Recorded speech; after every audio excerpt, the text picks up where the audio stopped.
The moment Ice Cube offered Caitlin Clark a $5 million deal to join his Big Three league, you could feel the tension ripple through women's basketball like a sneaker squeaking on polished hardwood.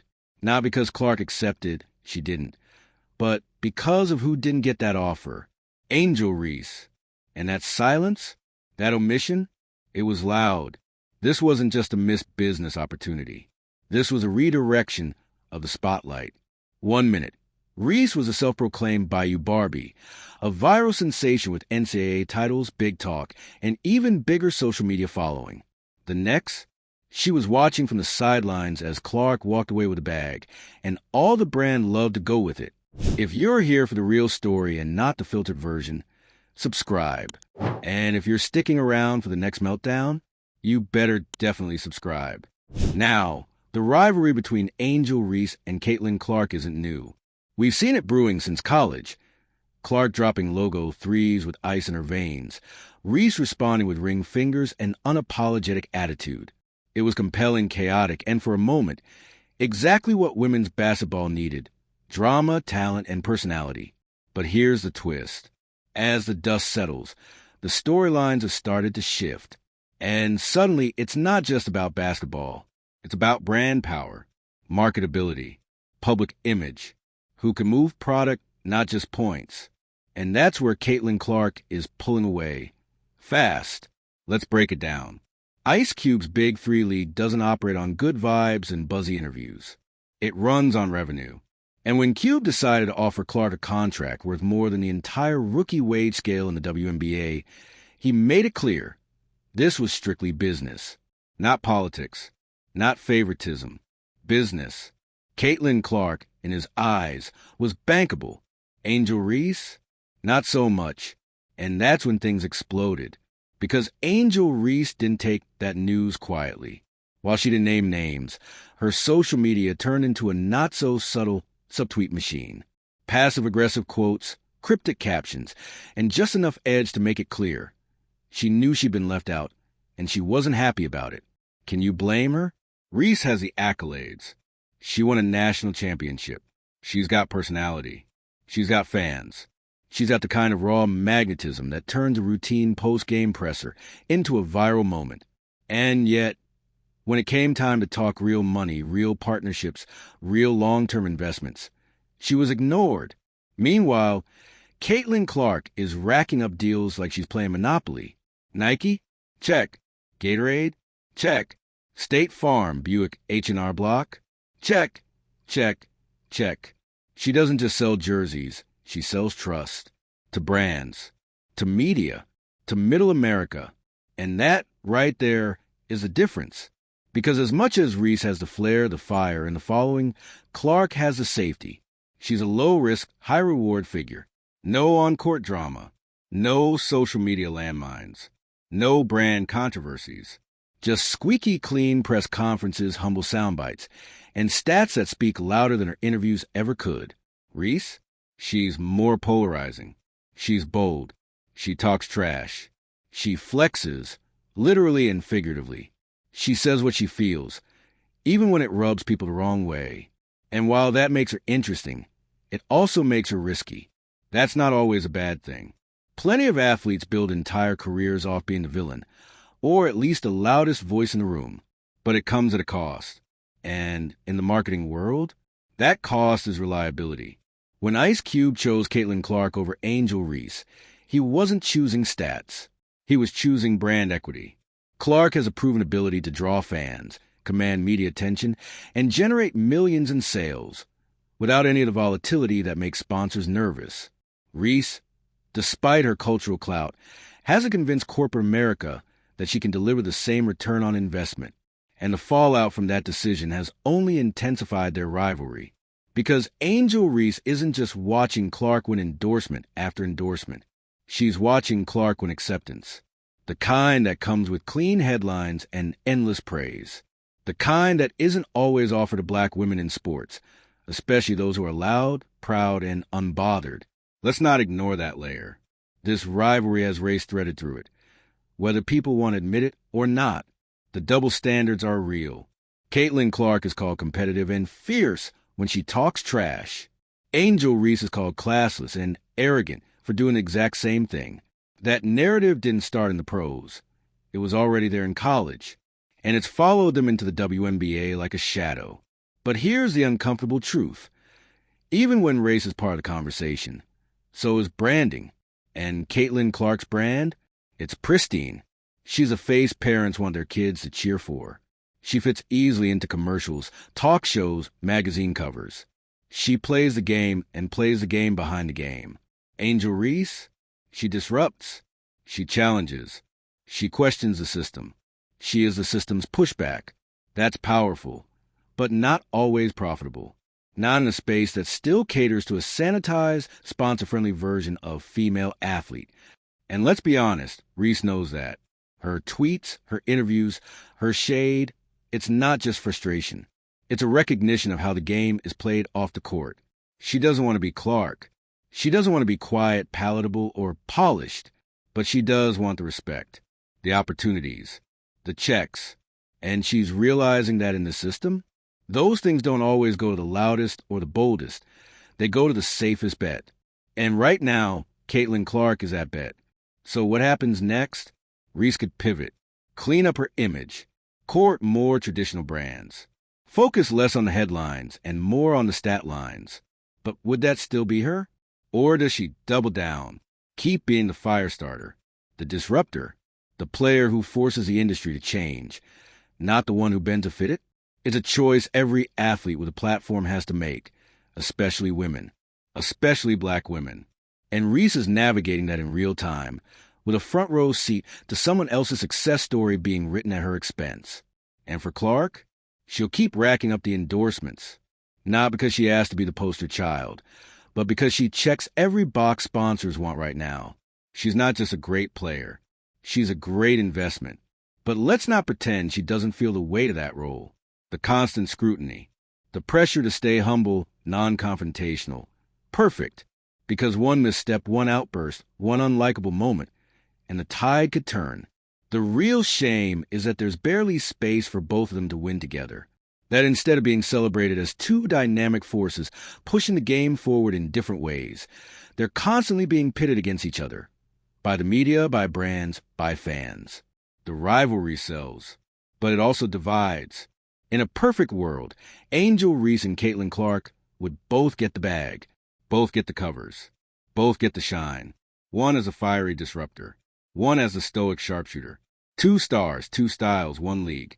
But in the real world, image matters. Marketability matters. And right now, Clark has the upper hand. So when you see Angel Reese fire off another tweet, throw another subtle jab, or roll her eyes in another post-game interview, know that it's not just pettiness. It's frustration. It's survival. It's a reality of playing in a system that rewards perfection, not personality. Let's not pretend this thing is cooling down anytime soon, because the rivalry between Angel Reese and Caitlin Clark isn't just about points on a scoreboard. This is a battle playing out across billboards, marketing meetings, post-game interviews, and a group chats of fans who are deeply invested in what both of these women represent. And right now, it's getting personal. Angel Reese didn't just lose a sponsorship opportunity. She lost the opportunity. Ice Cube's Big 3 offer to Caitlin Clark wasn't just historic. It was symbolic. It marked a shift in the conversation. A statement. This is the face we're betting on. This is the player we believe will grow the game, bring the fans, and justify the 7-figure investment. And if you're Reese, that hits deep, because for all her charisma, all her hustle, all her headlines, she wasn't even considered. No invite, no negotiation, just silence. The kind of silence that stings when you know your name used to dominate the media cycle. Let's not forget, Angel Reese was the moment not that long ago. When LSU took the NCAA title, she owned the court and the storyline, her ring celebration, the unapologetic swagger, the viral interviews. She was branded the new face of women's hoops, the player who brought personality, edge, and flair to the college game. She had celebrities in her corner, fashion collabs, magazine spreads. And for a minute, it really felt like she might be the next generational star. But then came Caitlin Clark's meteoric rise. Not a slow burn, an explosion. And what makes Clark's ascent so disruptive is that it doesn't rely on flash. It's not about trash talk, dramatic celebrations, or viral sound bites. It's fundamentals. Stats. Poise. A killer instinct that's packaged so neatly. It's basically plug-and-play for sponsors. She's the ideal athlete on paper, and in boardrooms, that matters more than some people want to admit. So now, Reese is watching Clark dominate not just in game impact, but in narrative control. And when the money starts following the story, it becomes impossible to ignore. That's where this starts to spiral. Because this isn't just about two players anymore. It's about two archetypes. Two different models of what success can look like for women in sports. And the public is picking sides, hard. One side sees Clark as the humble hero, the quiet killer, a Steph Curry type who changes the game with a smile and lets the scoreboard do the talking.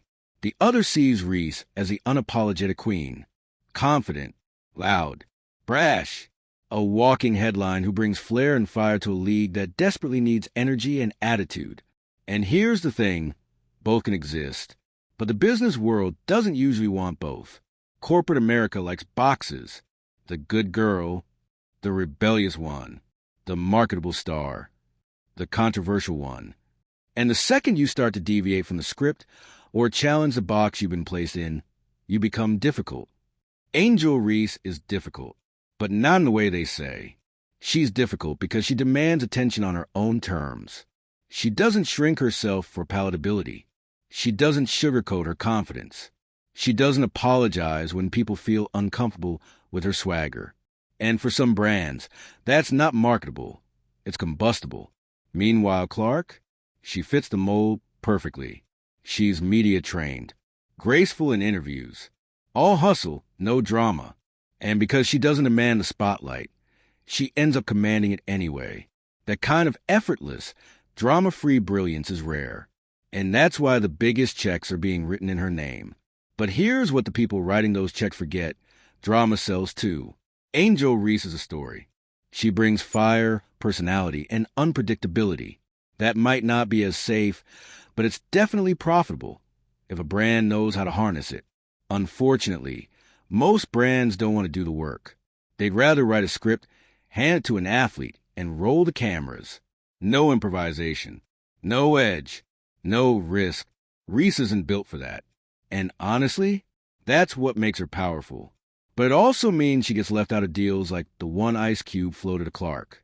Not because she's not worthy, not because she's not talented, but because she's harder to package.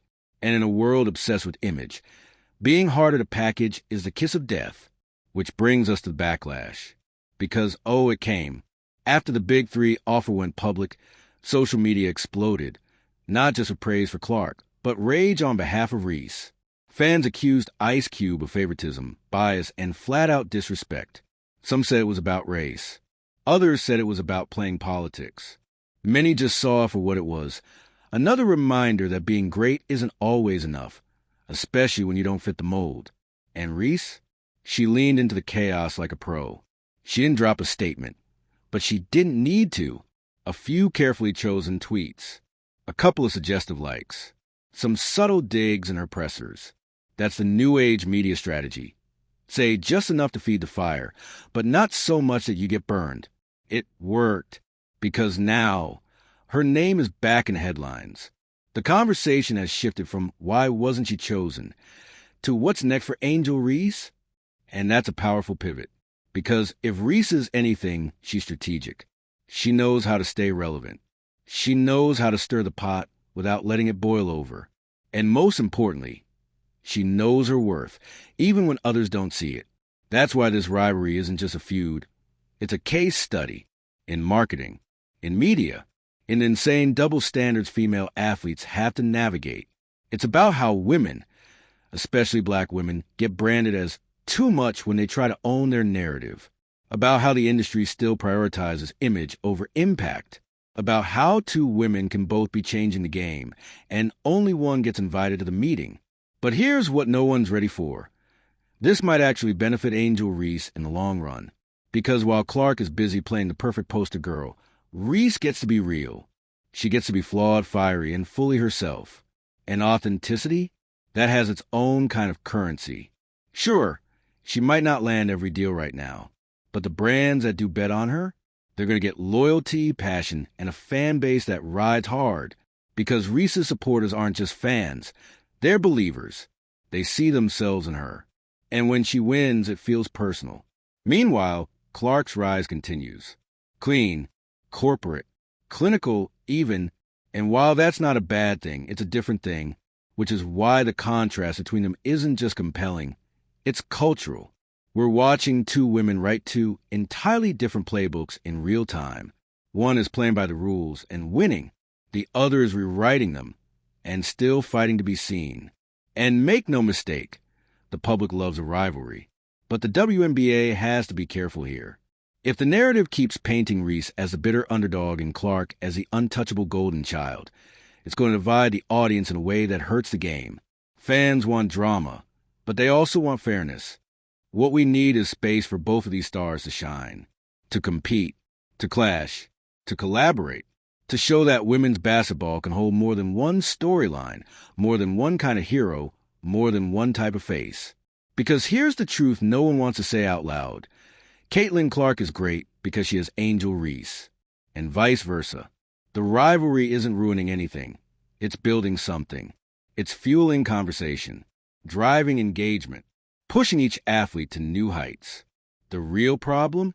The industry hasn't figured out how to support them equally. So what now? Angel Reese is going to keep being loud. Caitlin Clark is going to keep being precise.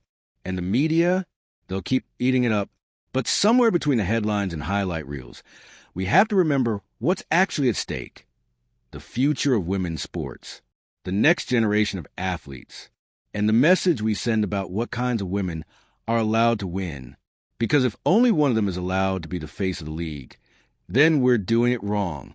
So keep watching, keep tweeting, keep debating, but also keep rooting for both. Because Angel Reese and Caitlin Clark might be rivals, but they're also co-authors of a movement much bigger than either of them. And the story? Oh, it's just getting good. Let's keep going, because if you thought this Caitlin Clark versus Angel Reese saga was just a blip on the sports radar, think again. This isn't just a rivalry. This is the evolving mythology of women's basketball in real time. The stakes? More than trophies. It's about power, perception, and the growing pains of the league finally entering the mainstream conversation. Because what's happening now with Clark and Reese is bigger than two rookies trading buckets and media headlines. It's about the WNBA and the entire sports world reckoning with what it actually means to grow, who gets chosen, who gets funded, who gets crowned as the future, and who gets pushed to the side when the cameras start rolling. Angel Reese losing out on a major sponsorship deal and watching Caitlin Clark get offered $5 million for a non-WNBA gig, that was the sound of the business side of sports making a very loud decision. It told us exactly what the league, the brands, and the media powers that we value right now. Market safety over market culture.